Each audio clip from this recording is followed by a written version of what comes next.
हम विरासत की बात करें तो जिन दिनों यूरोप के लोग वल्कल वस्त्र पहनकर गुजारा करते थे, उस समय ढाका का मलमल देश का एक माचिस की डिब्बी में बंद होता था।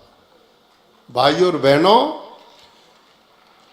पुष्पक विमान पर यहां यात्रा होती थी। यहां का वैभव कितना था कि इस देश को सोने की चिड़िया बोलते थे। और ये दुनिया भर के लुटेरे आक्रांता दुनिया से इस देश में आए, ये इसीलिए तो आए थे कि यहां बहुत कुछ उनको मिलता था। जहां मिलता ही कुछ ना हो, वहां चोर जाकर के क्या करेगा बताइए?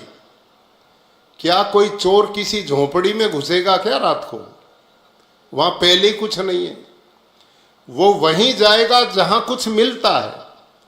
या हूण आए, मंगोल आए, यहूदी आए, पारसी आए, यवन आए, मुगल आए, अंग्रेज आए, ये सारे लुटेरे बन करके आए थे, क्योंकि ये धन से परिपूर्ण देश था।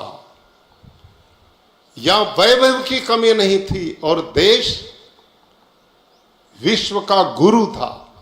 और इसका प्रमाण उस काल में मनु ने हिमालय की चोटी पर खड़े होकर के बोला था दुनिया के लोगों के लिए, एतद् देश प्रसूतस्य सकाशादग्र जन्मना स्वयं स्वयं चरित्रम शिक्षेरन पृथिव्याम सर्वमानवा। कि ओ दुनिया के लोगों, यदि तुम साइंस टेक्नोलॉजी सीखना चाहते हो, विज्ञान पाना चाहते हो, अध्यात्म पाना चाहते हो और अपने जीवन को सुखमय चरित्रवान बनाना चाहते हो, तो अपने अपने देशों से बिस्तर बोरिया बांध करके भारत में आओ और यहां के गुरुओं के चरणों में बैठ करके विद्या प्राप्त करो। ये आप पढ़िए हम शास्त्रों को, वहां ये वर्णित है। सारी दुनिया, जैसे आज हम लोग बोलते ना, मेरा बेटा ऑस्ट्रेलिया में पढ़ता है, मेरा अमेरिका में पढ़ता है, किसी का किसी देश में पढ़ता है।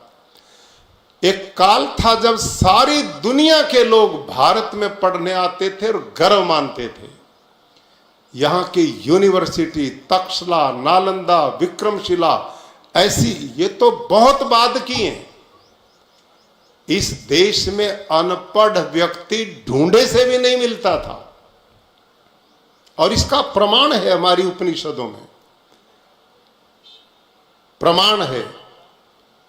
न मेस्तेनो जनपदे न कदरियो न मध्य पर नाना हिताग निर्विद्वान न स्वैरी स्वैरिणी कुता।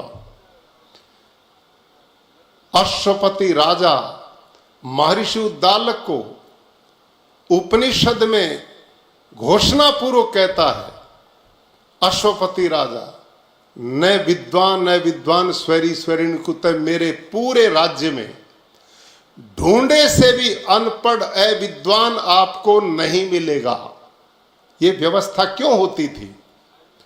क्योंकि इस देश में भाई और बहनों 6 साल का जब बेटा बेटी हो जाते थे तो राजकीय व्यवस्था थी कि 6 वर्ष के बाद कोई माता पिता अपने बेटा बेटी को घर में रख ही नहीं सकता था। उसका उपनयन संस्कार गुरुकुल में जाकर के होता था, वहां वेदारंभ संस्कार होता था, यह अनिवार्य था। और जो व्यक्ति अपने बालक बालिका को गुरुकुल में नहीं भेजता था, राजकीय व्यवस्था की ओर से उनको दंडित किया जाता था। यहां शिक्षा अनिवार्य थी और शिक्षा भी गुरुकुलीय थी।